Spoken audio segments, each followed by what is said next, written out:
This is second, but not the last part of this particular chapter, chapter 5. That is the crisis of the democratic order. Hello people, welcome back to Discover Knowledge. मेरा नाम है Isha. Friends, I hope आप पढ़ रहे हैं. आप अपने pre boards के लिए तैयारी कर रहे हैं, बोर्ड्स की तैयारी में लगे हुए हैं और अपना टाइम टेबल अच्छे से मैनेज करके स्केड्यूल के साथ चलते हुए पढ़ रहे हैं. पढ़ना ज़रूरी है, चाहे शेड्यूल मैनेज करो या ना चलो, चाहे टाइम टेबल सही से बनाओ या ना बनाओ, या फॉलो करो या ना करो, पढ़ना ज़रूरी है. पढ़ाई को टाटा सी यू बाय बाय कह के मत बैठ जाना जस्ट बिकॉज अब पेपर में से हैं और आपको लगता है कि आपके पास बहुत समय है. ये बिल्कुल मत करना. आपको ये टाइम बहुत ज़्यादा मिला है ताकि आप एटलीस्ट फरवरी, मार्च और अप्रैल में 3 महीने पूरे लगातार अच्छे से अपने mock test, practice set, papers की सैम्पल पेपर्स, ठीक है, असाइनमेंट्स का रिवीजन अच्छे से कर सको. इसलिए इस समय को यूटिलाइज करना है, अपनी स्पीड बढ़ानी है कि कैसे 3 घंटे में हमें सारे ही क्वेश्चंस को कवर करते चलना है. ठीक है, यहाँ आते हैं वापस से अपने टॉपिक पर आते हैं. पिछला टॉपिक हमने पढ़ा था जयप्रकाश नारायण का एंड टोटल रेवोल्यूशन.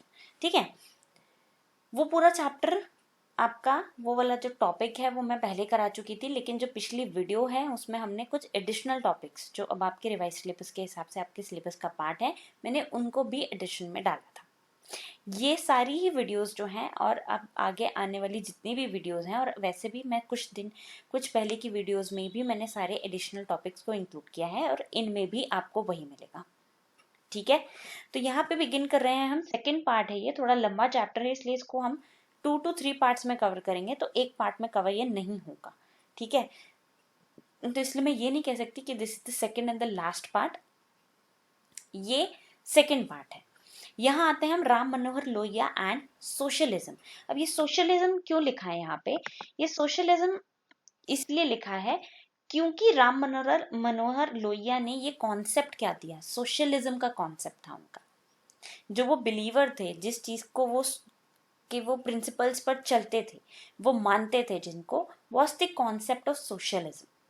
जैसे हमने जयप्रकाश नारायण के केस में पढ़ा, he came out with the innovation और innovative idea of total revolution कि पूरा बदलाव चाहिए, है ना.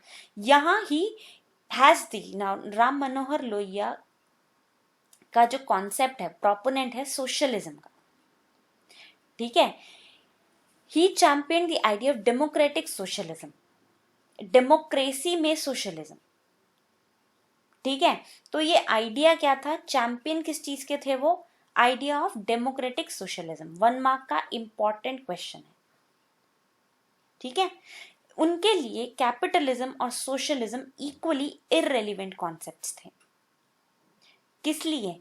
इंडिया की सिचुएशन को, इंडिया की एनवायरनमेंट को, इंडिया की सोसाइटी के बारे में देखते हुए उन्हें लगा कि इंडिया में ना कैपिटलिज्म काम करेगी और ना ही सोशलिज्म काम करेगी. तो उनका आइडिया क्या था, सोशलिज्म का आइडिया था ना उनका, लेकिन उनका आइडिया सोशलिज्म में भी क्या था, वो था डेमोक्रेटिक सोशलिज्म. इसके 2 ऑब्जेक्टिव्स दिए उन्होंने. Economic objective in the form of food and housing for and the non economic objective. पहला तो हो गया इकोनॉमिक कि फूड एंड हाउसिंग, खाना और घर बेसिक नेसेसिटी है कहने को तो हम सबके लिए, है ना. लेकिन आज भी रियलिटी क्या कहती है, आज भी फैक्ट यही कहता है कि बहुत सारे लोग जो हैं वो इन दो बेसिक चीजों के बिना हैं. तो इंडिया में अभी कह सकते हैं democratic socialism as per Ram Manohar Lohia का जो कॉन्सेप्ट है उस हिसाब से तो नहीं चल रही, है ना. जबकि हम आयरनी की बात करते हैं, अगर आयरनी में अगर देखें तो कॉन्सेप्ट तो उन्होंने इंडिया की सोसाइटी को ध्यान में रखते हुए बनाया, लेकिन ऐसा है नहीं. और अगर हम इसी के नॉन इकोनॉमिक ऑब्जेक्टिव्स की बात करते हैं, in the form of democracy and freedom, की लोगों को आज़ादी मिले, एक फ्री कंट्री मिले, ये उनके ऑब्जेक्टिव थे। किसके? Democratic socialism. ये इंपॉर्टेंट है, ये आइडिया है जो उन्होंने दिया। सोशलिज्म के अगेंस्ट थे वो इंडिया के हिसाब से, कैपिटलिज्म के अगेंस्ट थे वो इंडिया के हिसाब से, लेकिन आइडिया जो है उनका वो सोशलिज्म का ही आइडिया है। पर कौन सा सोशलिज्म है? Democratic socialism. तो वर्ड को, डेमोक्रेटिक वर्ड को खा मत जाना, लिखना है उसे, ठीक है। लोहिया एडवोकेटेड चौबुर्जा राजनीति। अब चार मतलब चार दिशाओं में, चौबुर्जा जहां वर्ड आ जाए, तीन भुर्जा ऐसा कुछ वर्ड आ जाए ना, तो हमेशा दिशा चार या तीन, मतलब नंबर क्या दिखा रहा है, चार या तीन। क्या थी वो, जिसमें इंक्लूड क्या करता है वो, क्या चार दिशाएं हैं जो उन्होंने दी? Centre, region, district and village. Important 1 mark question, underline कर लो, लिख लो, गढ़ लो कहीं, ठीक है।